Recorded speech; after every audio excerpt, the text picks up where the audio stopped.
नमस्कार मंडळी, लग्नानंतर होईलच प्रेम या मालिकेच्या पुढे येणाऱ्या भागामध्ये आपल्याला असं पाहायला मिळणार आहे की पार्थ काव्याला ॲक्सिडेंट झालेल्या लोकांना भेटण्यासाठी घेऊन जात असतो। तेव्हा काव्या त्याला बोलते, मिस्टर पार्थ देशमुख, माझं एकच म्हणणं आहे की किती वेळ जिंकणार आहात। आणि पार्थ आता उत्तर देतो की पुन्हा त्यानंतर आपण पाहतो जीवा आणि नंदिनी हे आर्याला सरोगेट मदर बनण्यासाठी कॉन्ट्रॅक्ट साईन करण्यासाठी जात असतात। आणि जाण्याच्या अगोदर नंदिनी ही जीवाला विचारते, जीवा आपण योग्य तर करत आहोत ना?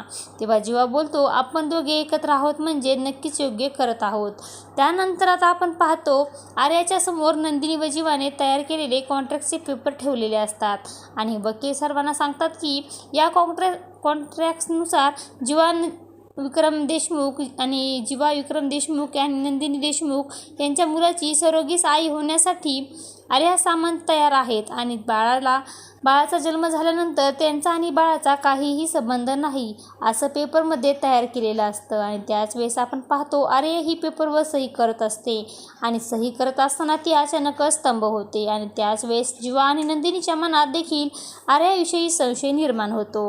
आता पुढे येणाऱ्या भागामध्ये आर्या ही जीवा व नंदिनीच्या बाळाची आई होणार का, हे पाहणे अतिशय रंजक ठरणार आहे।